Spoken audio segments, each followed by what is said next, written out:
Muy buenas tardes, estimados hermanos y hermanas, alumnos del CEBAIT.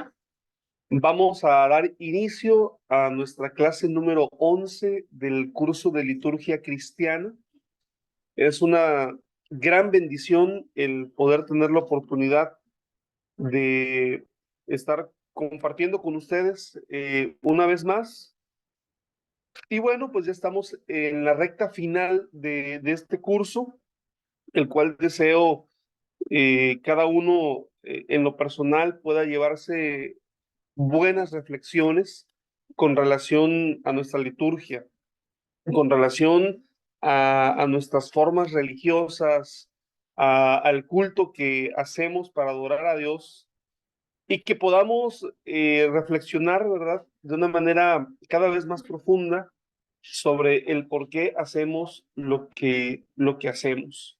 Bueno, pues vamos a dar inicio y vamos a hacer una oración para presentar este momento delante de nuestro Dios. Vamos a orar. Amado Padre Celestial, Creador del cielo y de la tierra, te damos muchas gracias, Señor, por tu inmenso amor y misericordia, porque nos concedes la vida y la oportunidad, Señor, de seguir meditando en tu palabra, de continuar preparándonos para servir en tu obra de una forma más excelente, Señor. Muchas gracias por este espacio y te pedimos ahora que durante el transcurso de esta clase tú puedas dirigirnos, tú puedas sancionar favorablemente con tu Espíritu Santo y además, Señor, que nos puedas brindar el entendimiento necesario para poder captar las ideas principales que, sin lugar a dudas, Señor, nos permitirán tener un aprendizaje significativo en esta clase. Gracias por todo, Señor, en el nombre de Jesucristo, nuestro Salvador y nuestro Señor. Amén. Bueno, pues vamos a dar inicio a nuestra clase y voy a compartir para ello en mi pantalla. Le quiero preguntar, mi hermana Tati, si se puede ver ya mi pantalla. Sí, ya se puede ver. Muchas gracias.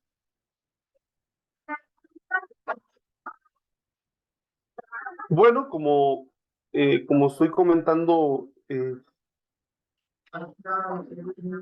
brevemente, estamos en la clase número 11 del curso de liturgia cristiana. Y en realidad, pues hemos tenido ya un recorrido largo, ¿verdad? Un recorrido de 10 clases en las cuales hemos podido partir desde un aspecto muy general sobre la concepción, sobre la idea de lo sagrado en torno a lugares, espacios, momentos, y después de esta eh, idea muy general de lo que tiene que ver con los espacios sagrados, ya con eso como plataforma pudimos abordar lo que tiene que ver con el culto del Antiguo Testamento. Y después tuvimos un abordaje interesante sobre el culto del Nuevo Testamento, sobre lo que tiene que ver también eh, con las ceremonias, tanto del Antiguo como del Nuevo Testamento. Y bueno, pues ahora vamos a dar un salto temporal, ¿sí? Vamos a dar un salto de 20 siglos, ¿sí? Porque hoy vamos a ver los elementos del culto congregacional, del culto como lo conocemos nosotros, ¿sí? Pues esta es la agenda de la clase. El primer punto es una retroalimentación sobre qué fue lo que hicimos la clase anterior. Y después vamos a ver los siguientes temas. El primer tema que vamos a ver es elementos del culto congregacional, es decir, ya nos vamos a situar en nuestro contexto, en nuestro culto, y vamos a ver cuáles son los elementos de forma general que componen el culto cristiano, el culto en la liturgia y en la tradición de la Iglesia de Dios del séptimo día. Vamos a ver después las ordenanzas eclesiásticas y también los oficios eclesiásticos, como nosotros los conocemos. Bueno, vamos a empezar. Hoy contamos solamente, bueno, está mi hermana Tatiana y un servidor. Y no sé, mi hermana, si desea usted compartirnos una breve reseña, lo que más recuerde sobre qué fue lo que hicimos la clase anterior, a manera de retroalimentación. Esta es la pregunta que es un disparador que nos permite recordar y que nos permite repasar lo que fue nuestra última clase anterior. ¿Qué hicimos la clase anterior? Bueno, la clase anterior dimos huellas del judaísmo, influencia del judaísmo, formas culturales cristianas y el bautismo. Anteriormente, y bueno, relación entre cultura y liturgia. Eso es lo que tengo apuntado. Muy bien, muchas gracias, hermana. Bueno, pues realmente son los puntos que revisamos la clase anterior. Y bueno, pues ya hemos llegado al punto de empezar a ver nuestro culto congregacional tal cual nosotros lo conocemos, ¿sí? Eh, bueno, yo estoy utilizando para las definiciones del culto congregacional lo que tiene que ver con el manual de liturgia de la Iglesia de Dios aquí en México, ¿sí?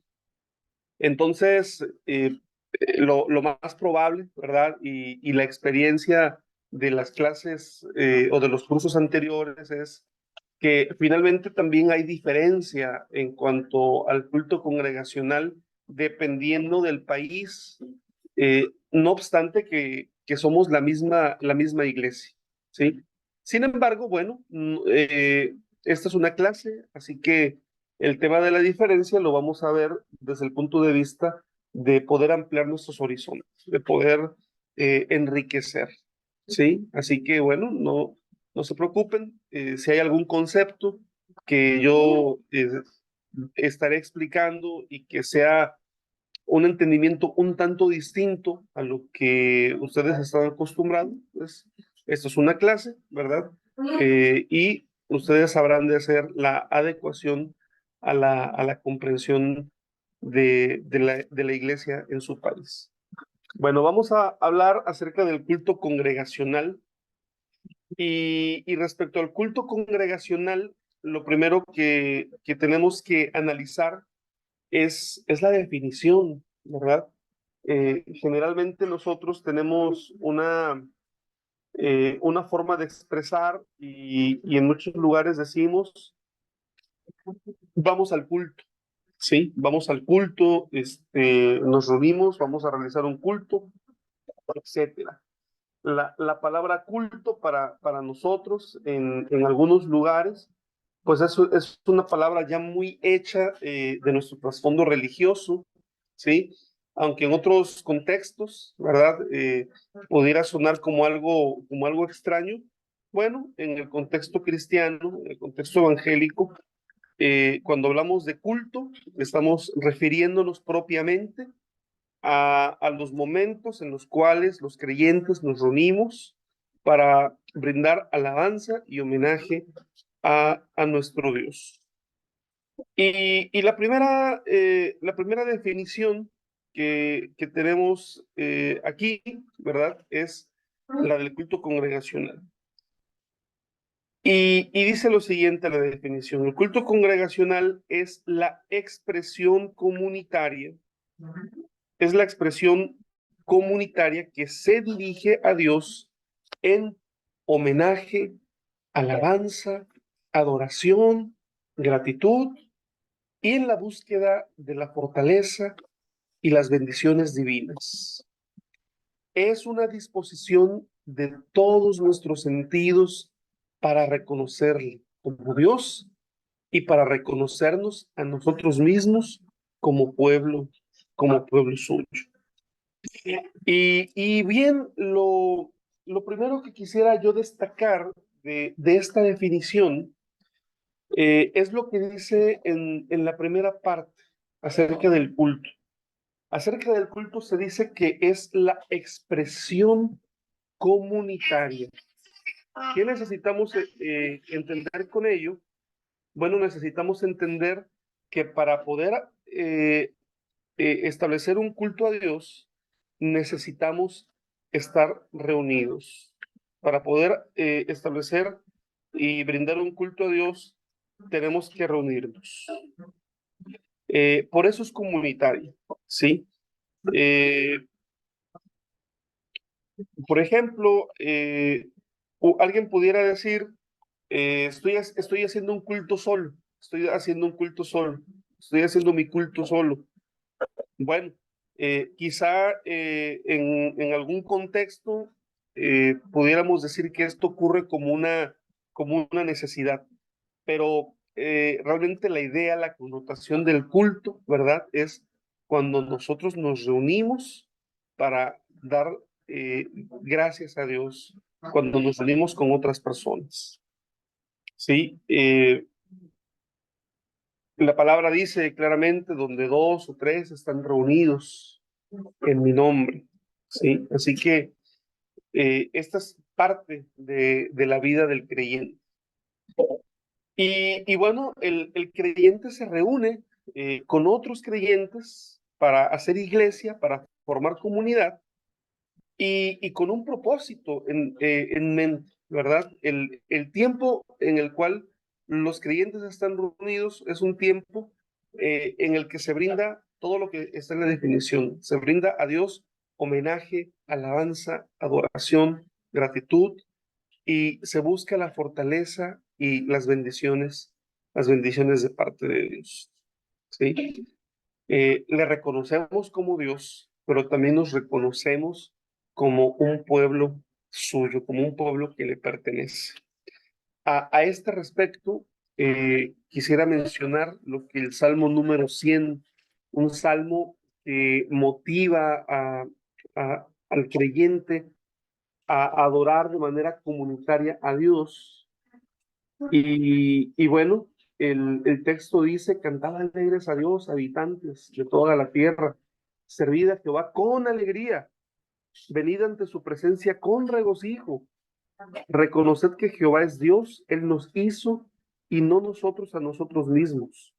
Y añade diciendo, pueblo suyo somos y ovejas de su prado, ¿sí? Es decir, es sumamente importante el que durante el culto nosotros podamos reconocernos como ovejas de Dios y reconocerle a Él como nuestro Dios. Si nosotros tenemos presentes siempre estos objetivos durante el culto, entonces es altamente probable que nosotros podamos tener momentos revitalizantes, momentos de gran bendición para gloria y honra de Dios. ¿Qué otros objetivos encontramos en el culto? Bueno, los cultos o el culto a Dios, desde el entendimiento que nosotros tenemos como iglesia, tiene los siguientes objetivos. Inspirar una búsqueda y entrega consciente a Dios. Es decir, nosotros buscamos a Dios con todo nuestro corazón, con toda nuestra mente, pero también otro objetivo es inspirar la comunión con Dios y con el prójimo.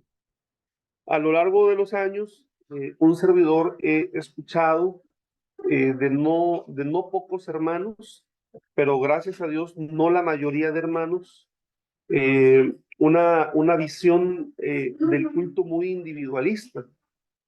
Eh, y la visión del culto individualista es algo así como, yo voy al culto porque necesito de Dios, porque quiero agradar a Dios y no me interesa lo demás. No voy a ver al ser humano, no voy por los hermanos, sino simplemente voy por Dios. Es una visión muy individualista.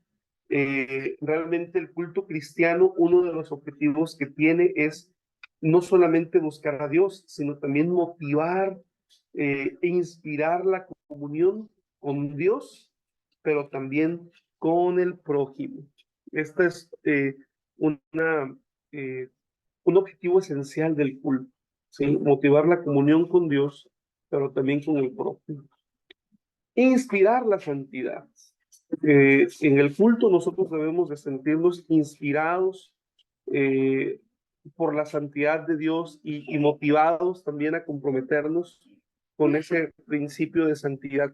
Inspirar la unidad y también la fraternidad. ¿Sí? Eh,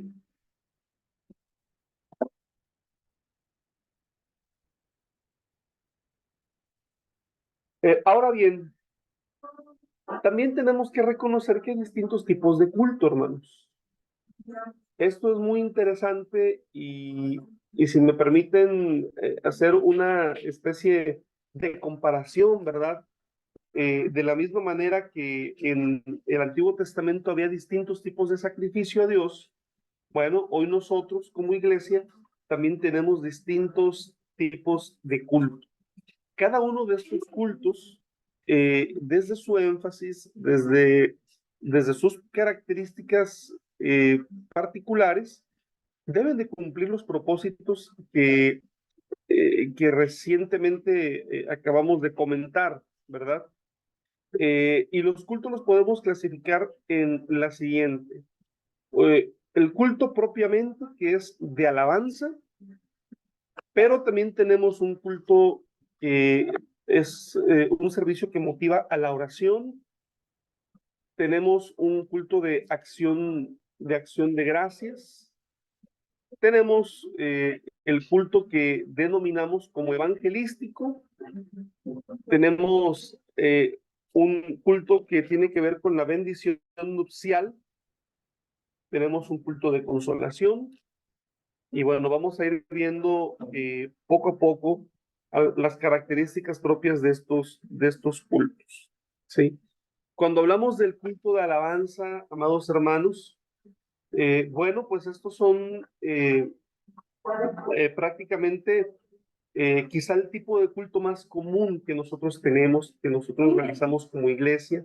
Generalmente la mayoría de nuestros cultos son cultos de alabanza a Dios. Y este culto se distingue por su énfasis en la exaltación gozosa de Dios. Es decir, el propósito es alabar a Dios, exaltar al Señor con alegría, con gozo, como lo dice la Escritura, servir a Jehová con alegría. Entonces, en el culto de alabanza eh, es muy importante que la selección de los cantos y que la orientación del sermón claramente cumplan la finalidad de exponer las maravillas y la excelsitud de nuestro Dios. Otro tipo de culto que en la iglesia tiene cabida, que es necesario también, y es un culto muy tradicional también dentro de la iglesia, es el culto de oración. El énfasis de este culto, precisamente, como su nombre lo dice, tiene que ver con la oración. El énfasis es hacia el reconocimiento y la reflexión, donde se entregan a Dios las súplicas y las necesidades de la comunidad de fe. Un culto de oración siempre será de mucha bendición en una congregación. En algunas ocasiones, bueno, se reconoce que los cultos de oración en algunas iglesias son los cultos con menos asistencia, ¿verdad? A veces cuando se intenta establecer un culto de oración, asisten dos, tres hermanos, pero siempre valdrá la pena perseverar de tal manera que en la iglesia pueda haber un culto de oración. Tiene sus propias características. Si me permiten hacer una mención, bueno, son cultos breves, son cultos donde lo más importante es precisamente propiciar espacios de oración comunitaria, donde los creyentes puedan elevar sus súplicas delante de Dios y unirnos en oración por peticiones en favor de otros hermanos. Tenemos también cultos de acción de gracias. El propósito es testificar por las bendiciones recibidas, proclamando a Dios como benefactor de su iglesia. Los cantos, los testimonios y el sermón tienen la finalidad de fundar nuestra confianza y nuestra dependencia de Dios. ¿Sí? Los cultos de acción de gracias, dependiendo del lugar en donde se encuentra ubicada la iglesia, pueden tener ciertas connotaciones, ¿sí? Por ejemplo, en algunos lugares del sur de México, ¿verdad? Se hacen cultos de acción de gracias por las cosechas, ¿verdad? Son cultos anuales, son muy tradicionales, y se da gracias a Dios por la bendición recibida del fruto de la tierra, ¿sí? Y bueno, tenemos acción de gracias, por ejemplo, por eh, un cumpleaños, acción de gracias por aniversario de bodas, acción, acción de gracias por un bien recibido también, etcétera, ¿sí? El propósito es ese, dar gracias a Dios y reconocerle por su gran amor y por su misericordia. El culto evangelístico, bueno, pues como su nombre lo dice, el énfasis consiste en la promoción del evangelio, de las buenas noticias. Su finalidad es proclamar el sacrificio redentor del Señor Jesucristo y generalmente esto se hace a través de un llamado hacia el arrepentimiento y la conversión dentro del culto congregacional.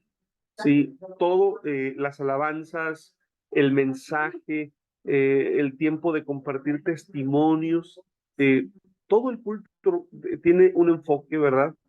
Y es el compartir el evangelio del Señor Jesucristo. Estos cultos, su enfoque no es directamente a quienes ya conocemos el mensaje del evangelio, a quienes ya somos parte del cuerpo de Cristo, sino para alcanzar a personas que no han aceptado a Jesucristo como su Señor y como su Salvador. Tenemos un culto muy especial, que es el de la bendición nupcial, y este culto tiene como característica implorar a Dios su bendición para el enlace matrimonial de la pareja cristiana. ¿Sí? Es un culto especial, es un culto enfocado precisamente a este tema de la bendición nupcial, ¿sí? Y bueno, cada culto, ¿verdad? Requiere que las alabanzas, que el mensaje que se habrá de predicar, siempre tiene que haber un mensaje, pero que todo vaya enfocado desde el énfasis que se desea, pero que finalmente en cada uno de ellos, Dios. Tenemos el culto de consolación, que también son conocidos como los cultos fúnebres o servicios fúnebres. Y este servicio de consolación tiene como propósito, mis hermanos, el brindar consuelo y acompañamiento a la familia que sufre la pérdida de un ser querido y comunicar nuestra esperanza cristiana en la promesa divina de la resurrección. Por eso el nombre de este tipo de cultos es el culto de consolación. ¿Sí? Eh, quizá en otra clase, como oficios pastorales, pudiera ser podríamos abordar con mayor detenimiento algunas características de cada uno de estos cultos, pero por lo pronto me parece que será importante el que nosotros tengamos plenamente identificado que en la vida de la iglesia hay diferentes momentos y por ende también se hace necesario tener distintas clases de culto, cada uno de ellos acorde al momento que está viviendo la iglesia o que está atravesando alguna familia o un grupo representativo de la congregación. Sí, muy bien.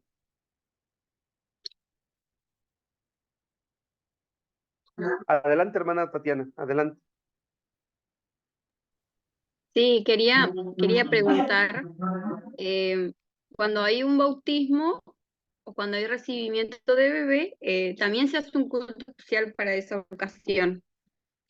Eso no sé, entraría en el de acción de gracias o de bendición nupcial en vez de nupcial sería, ¿cuál entraría?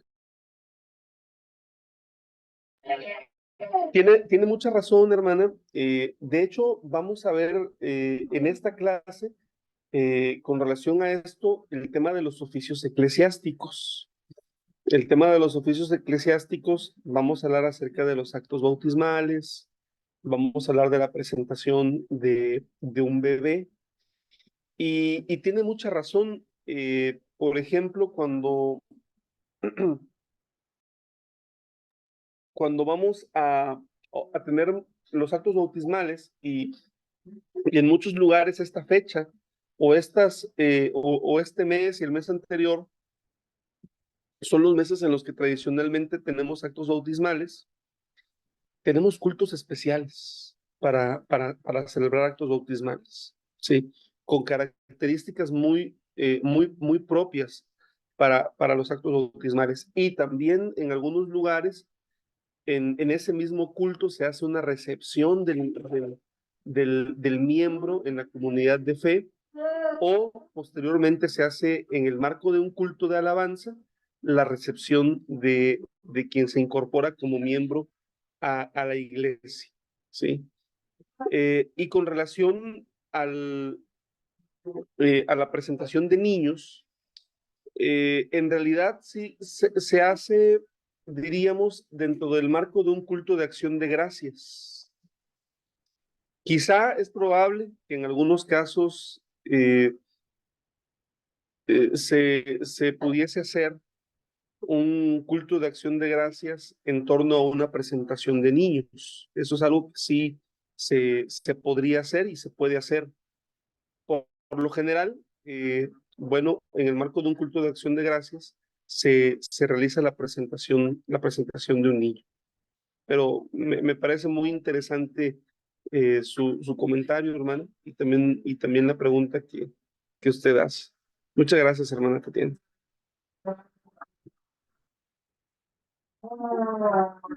Bueno, vamos a seguir con la presentación.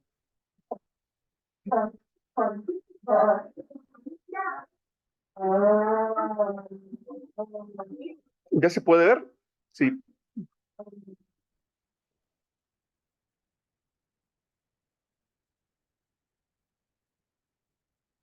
Sí, sí se ve. muy bien. Bueno, vamos a revisar cuáles son los elementos que contiene el culto congregacional. Y vamos a encontrar primeramente que el culto congregacional, un elemento esencial es la palabra de Dios, lo cual nosotros conocemos como la liturgia de la palabra. Y al respecto, la palabra es el medio por el cual Dios se manifiesta al hombre y es la herramienta que transforma el corazón humano. Por eso, en un culto es esencial que haya liturgia de la palabra, ¿sí?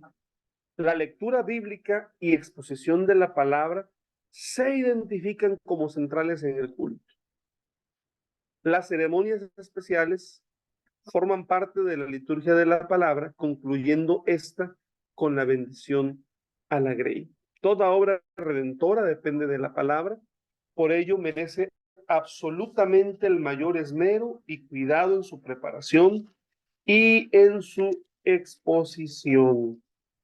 Como texto, ¿verdad? Tenemos Isaías capítulo 55, versos 10 y 11, que dice, porque como desciende de los cielos la lluvia y la nieve, y no vuelve allá, sino que riega la tierra y la hace germinar y producir, y da semilla al que siembra y pan al que come, así será mi palabra que sale de mi boca. No volverá a mí vacía, sino que hará lo que yo quiero y será prosperada en aquello para que la envíe.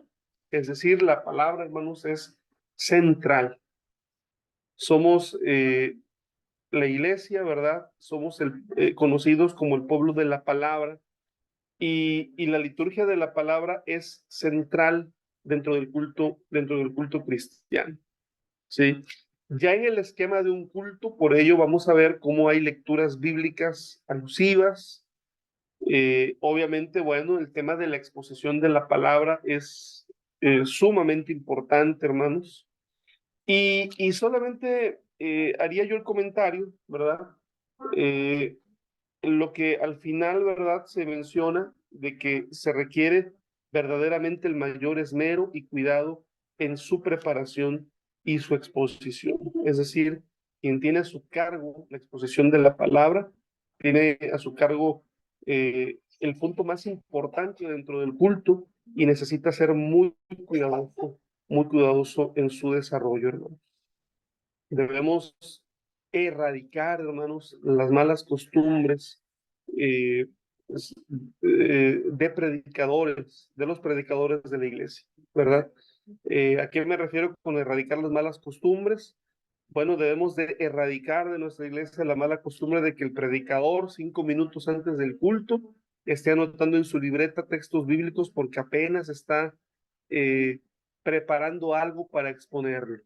Eso no, no es algo digno de la iglesia y tampoco es algo que honre a Dios ni es digno de la palabra de Dios.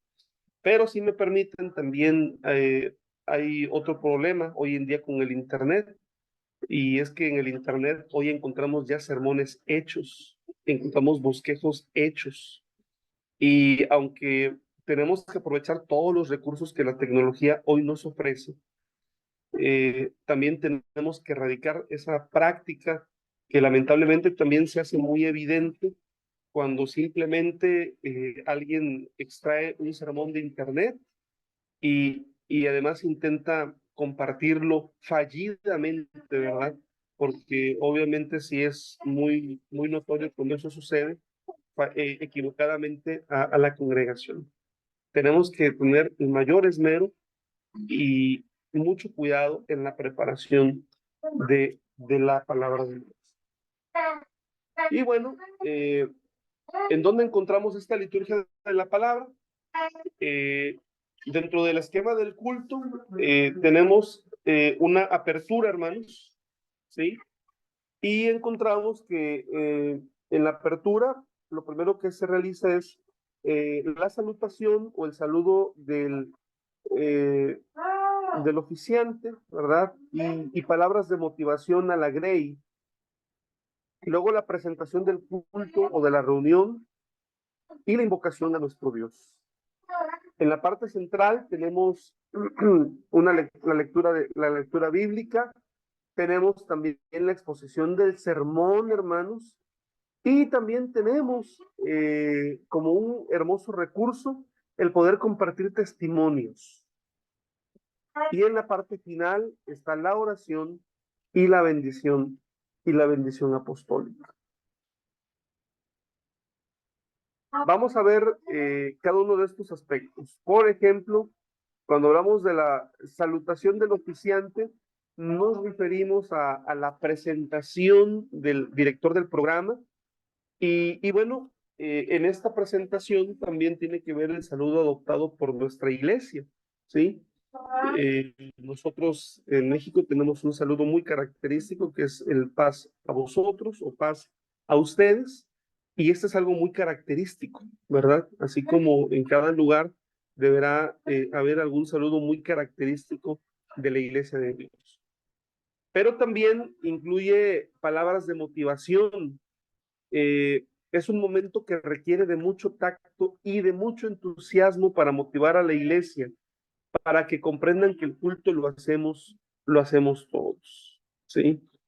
Así que bueno, quien tiene su participación en esta etapa del culto debe de estar muy consciente de que tiene a su cargo un punto muy importante, porque sus palabras son palabras que tienen como propósito motivar al pueblo de Dios para que entremos a un momento de profunda adoración, de profunda alabanza a nuestro Dios. Y la presentación del culto se refiere a que el oficiante notificará a la Grey el tipo de culto o el tipo de reunión que se habrá de desarrollar, ¿sí? Como ustedes saben, ¿verdad? Ya hemos visto que hay diferentes tipos de culto, ¿sí? Cultos de consolación por la pérdida de un ser amado, un culto de celebración nupcial, culto de alabanza, culto evangelístico. Pues es muy importante, ¿verdad? Que la congregación pueda ser notificada cuál es el culto en el cual estará participando en ese momento. Después, bueno, viene el tema de la invocación a Dios, contiene la oración de presentación del culto que se ofrece a Dios. Quien dirige la reunión es el indicado para invocar que el Señor acepte el culto que le ofrecemos y para suplicarle en esa oración que el Señor nos llene con su Santo Espíritu. La lectura bíblica es una parte fundamental del desarrollo del culto, puesto que es la introducción a la enseñanza y a la meditación bíblica.